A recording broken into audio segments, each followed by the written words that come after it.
Hi అండి, welcome to silent ముచ్చట్లు.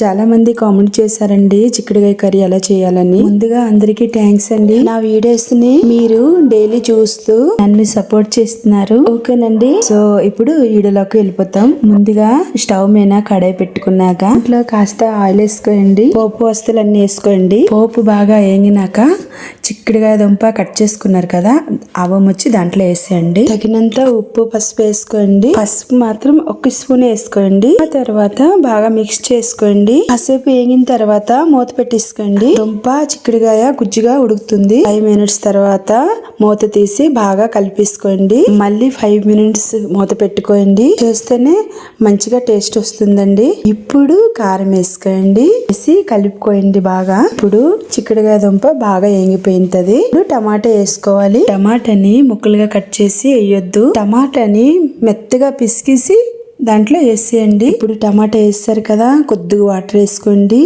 బాగా మిక్స్ చేసుకొని మూత పెట్టేయండి.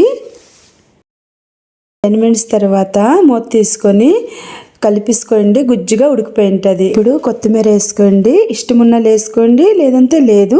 ఇప్పుడు చిక్కుడుకాయ కర్రీ రెడీ.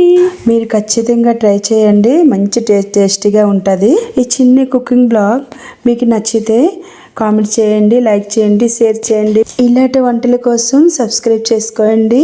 Bye bye.